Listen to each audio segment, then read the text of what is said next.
할렐루야. 우리 오늘 강현선 권사님도 나와 너 간증해야 되는데 왜 안 시켜줘요 그래갖고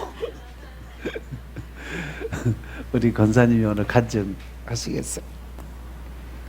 자, 할렐루야로 우리 박수로 환영합시다.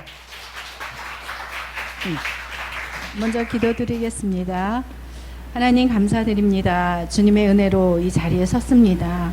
간증을 나눌 때 주님께서 기뻐하시는 자리 되게 하시고 주님께서 주장하여 주셔서 주님 홀로 영광 받으시는 시간 될 수 있도록 인도해 주시옵소서. 사랑 많으신 예수 그리스도 이름으로 기도드렸습니다. 아멘. 눈물 안 흘리려고 했는데 자꾸 눈물이 나네요. 안녕하세요. 저는 강현선 권사입니다. 세임교회는 작년 2021년 3월에 등록했고요. 제가 이제 행복한 신앙생활을 하고 싶다라는 기도를 드리고 있는 중에 이 교회로 인도받았습니다. 저는 3대째 신앙생활로 모태신앙이었습니다. 목사님께서 못된 신앙이라고 하셨는데 그 말이 저한테는 딱 맞았습니다. 그래서 어렸을 때부터 교회 안 가면 맞고 혼났고요. 또 교회 가면 빨간 옷 입고 와도 혼났고요. 그렇게 좀 엄격하게 신앙생활을 하게 됐어요. 그리고 이제 가족들을 보면 이제 교회하고 가정 밖에 이중생활을 보면서 저는 크면 교회 안 다닌다고 그렇게 생각을 하고 많이 있었습니다. 그런데도 하나님께 벌 받을까봐 계속 다녔죠. 그래서 하나님을 무섭고 벌 주는 분으로만 알고 있었습니다. 집안에 목사님이 두 분이 계셨는데요. 저만 보면 이제 제가 자꾸 따지니까 믿음 없다고 핀잔하시고 꾸중도 하셨어요. 또 그러고 이제 전도를 해야 된다고 계속 말씀을 하시니까 친구들을 전도하면 친구들이 이제 교회에 같이 나왔거든요. 그런데 그 친구들이 저보다 뜨겁게 믿음 생활을 하는 거예요. 그러면 저는 그 모습을 보면서 되게 부러워하기도 했죠. 그러던 중에 이제 동생이 중학교 2학년 때 이제 정신질환이 발병됐습니다. 그래서 이제 정신병원이나 기도원, 정신요양시설 등에 입원을 했었는데요. 벌써 35년이라는 세월이 됐더라고요. 이때 저는 목사님 아까 말씀하신 것처럼 원망하지 말라고 했는데 굉장히 하나님께 원망했고요. 늘 자살을 생각하면서 살기도 했습니다. 제 신앙은 교회를 다녀야만 하는 그냥 형식적 신앙생활이었습니다. 죽은 믿음이고 귀신적 믿음이라고 하셨는데 그 말씀이 맞았습니다. 그래서 주로 교회에서 생활을 하다 보니까 교회에서도 상처를 많이 받는 일이 있었고요. 또 한 다리는 세상, 한 다리는 교회에 걸치고 있었기 때문에 제 삶에는 기쁨이 없었고 더 많이 힘들었습니다.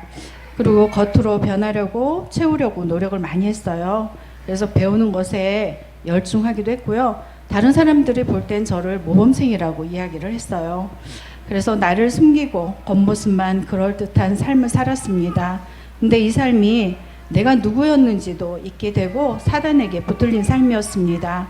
제가 이제 보건교사로 근무하면서 학교에서 학생들과 교사들을 전도하면서 하나님이 살아계심도 그 전도한 사람들 통해서 보여주셨어요. 그래서 체험도 했는데도 내 안엔 기쁨이나 평안이 없었습니다. 그 원인이 이제 가장 근본이요 기본 핵심인 하나님을 잘 알지 못하여서 악한 행습을 일삼고 살았기 때문인 것 같습니다. 내 존재 자체의 가치를 모른 채 실수하지 않으려 완벽주의를 추구하며 살았습니다. 그 완벽주의가 결국은 불안과 두려움을 숨기기 위한 제 모습이었습니다. 자연스레 자존감은 낮고 자존심은 높았고요. 항상 생각이 많고 우울하고 조급한 삶을 살았습니다. 그리고 막연히 열심히 살면 된다는 생각으로 굉장히 열심히 살았습니다. 그런데 이것이 단순히 열심히 살아가는 것이 내 영혼을 자해하고 죽이고 있었던 것이었죠. 제가 세임교회에서 예배드리면서 말씀을 들으면 다 저에 대한 말씀으로 재밌기도 하고요. 아프기도 하고 부끄러워 숨고 싶기도 했고요. 시원해지기도 했습니다. 그러면서 항상 제 속에서는 전쟁이 일어났어요. 예수님처럼 살아야 한다는 말씀에 충격도 받았고요.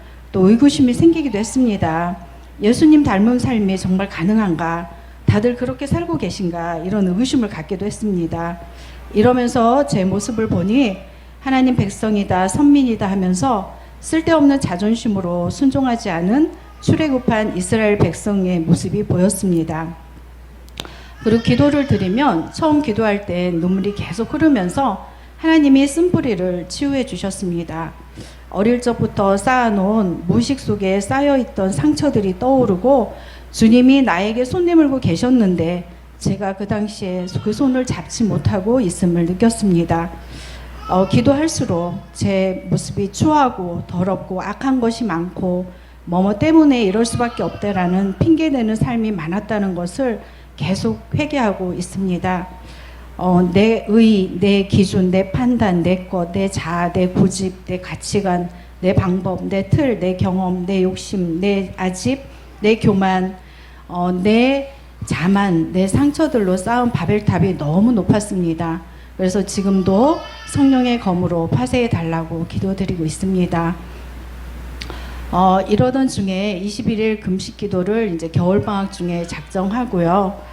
12월 중순쯤에 성경 말씀을 읽다가 요한복음 5장에 예수님이 38년 된 병자를 고치신 부분에서 35년 된 내 동생도 나을 수 있겠다라는 마음을 주셨습니다.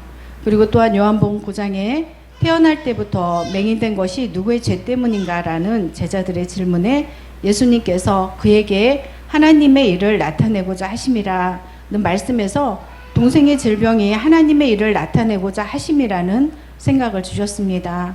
그래서 담임 목사님께 금식기도 중에 동생과 같이 할 수 있는지 여쭤보았습니다. 목사님께서 하나님이 치유하신다고 말씀해 주셔서 같이 있게 됐습니다. 동생을 시설에서 데리고 나오는 게 어려웠지만 그 과정에서 하나님이 일하심을 보게 되었습니다. 동생과 함께 하면서 많은 것을 깨닫게 하시고 영적인 것들을 알게 해주셨습니다. 동생은 지금 회복되어서 센터에 다니면서 내년에 본인이 원하는 학업을 하려고 준비 중에 있습니다. 동생의 일이 하나님 뜻대로 살아가기 위한 하나님의 부르심이었습니다. 돌아보니 제게 있었던 큰 사건들이 하나님의 부르심이었는데 그것도 모르고 하나님만 원망하고 일에 매이고 무거운 짐을 이고 지고 살고 있었습니다. 지금은 그 짐들을 기도로 주님의 도우심을 구하며 주님께 맡기는 훈련을 하고 있습니다. 제가 깨달은 것 중에서 저한테 이제 가장 중요한 것이 무엇이냐면요. 저를 향한 하나님의 무조건적인 사랑, 나의 절대적 존재 가치를 알게 되었습니다. 저는 살면서 사랑과 인정을 받으려고 부단히 노력하고 살았습니다. 그런데 깨닫고 보니 하나님은 나를 무조건적으로 사랑해 주시고 하나님 자신을 나에게 주시면서까지 나를 하나님 자녀로 인정해 주시고 기다리고 계셨습니다. 이런 사실이 그동안 말로는 교회에서 많이 들었죠. 지식으로는 알았지만 마음 깊이 느껴지지 않고 있었습니다. 그런데 이것이 나에게 주신 그 사랑을, 나의 존재 가치를 하나님이 느끼게 해주셨습니다. 하나님을 믿는다고 하면서도 하나님의 사랑을 모르고 누리지 못하고 나누지 못하는 것이 바로 저주라는 생각이 들기도 했습니다.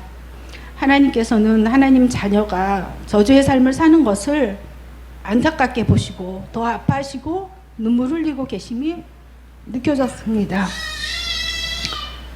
저한테 행복이라는 개념도 좀 바뀌었는데요. 전에는 그냥 내가 열심히 해서 잘 먹고 잘 살고 기쁘게 즐겁게 살자였는데 지금은 이제 내 영이 성령으로 충만하여 하나님이 기쁘시고 웃으시는 천국의 삶을 사는 것을 깨닫게 되었습니다. 이 땅에서 하나님과 동행하며 행함이 있는 삶으로 천국의 삶 살다가 천국 가는 것이 소망이 되었고요. 전에는 제 중심에 나와 세상과 사람이 있어서 질서가 없고 안정도 없고 혼란스럽고 시기 질투로 귀신이 역사하는 삶이었습니다. 하나님을 보지 않고 사람을 의식하였고 사람 인정 받으려고 살았습니다. 그런데 이제 제 중심에 하나님이 계셔서 질서가 잡혀가고 있는 것 같습니다. 아직 많이 부족하고 많이 변화되고 치유받아야 됩니다. 생각나실 때마다 기도 부탁드립니다. 이 자리를 빌어 동생을 치유해 주신 하나님께 감사드리고 목사님과 사모님께 감사드립니다. 또한 같이 기도해 주시고 사랑으로 돌봐주신 사역자님들과 모든 성도님들께 깊이 감사드립니다. 요한복음 8장 32절에 진리를 알지니 진리가 너희를 자유케 하리라. 늘 말씀대로 성취해 가시는 주님께 감사드립니다. 감사합니다.